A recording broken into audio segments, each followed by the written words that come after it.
You may have wondered in the past what the different metering modes in your LUMIX camera are for. Let me show you. Open the menus and navigate to metering modes. You'll see there's 4 different options, and right now they're just icons. But there's a little tip inside the LUMIX menu system that may help you to figure out what things are. If you press the display button, it may bring up a tooltip explaining what that option is. It doesn't always have information, but usually it does.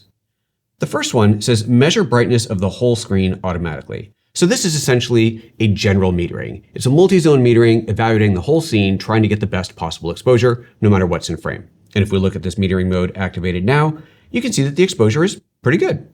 The next one is what we call center weighted. Center weighted emphasizes the center of the screen for having the optimum exposure. This is generally good for portraits. If you're going to fill the frame or the center of the frame with a face, this is probably a good choice to make. The next one is called spot metering. Spot metering allows us to meter off of a very precise part of the image. This is especially helpful if you're using a gray card. Watch. As you can see in the scene here, I have this card that has white, gray, and black on it. You'll notice in the very center of the scene, there's a little crosshair, and that is actually attached to the focus dot.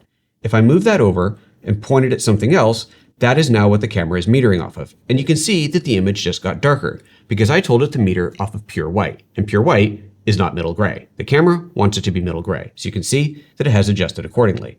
If I drag that over to the gray spot, now it's going to give us an ideal exposure. If I put it at the black area, however, it is going to dramatically overexpose the scene because it's now trying to make that black middle gray. The last option in here is really interesting. The description says optimize exposure of the subject for the highlighted areas of the frame. And if you look at the user guide, it actually describes this as a theater mode, optimized for having a bright part of the scene that is meant to be exposed properly while other parts of the scene might be in darkness. Let's try it out. I'll set that mode, take a flashlight, and shine it right on the center of the scene. You can see that that is perfectly exposed while the rest has fallen away to darkness. If I leave this same setup, but change the metering mode to the all area metering, we can see that the camera tries to balance for everything and doesn't really quite get anything right. So if you're shooting in the theater, you definitely want to use this mode. And those are the different metering modes in your LUMIX camera.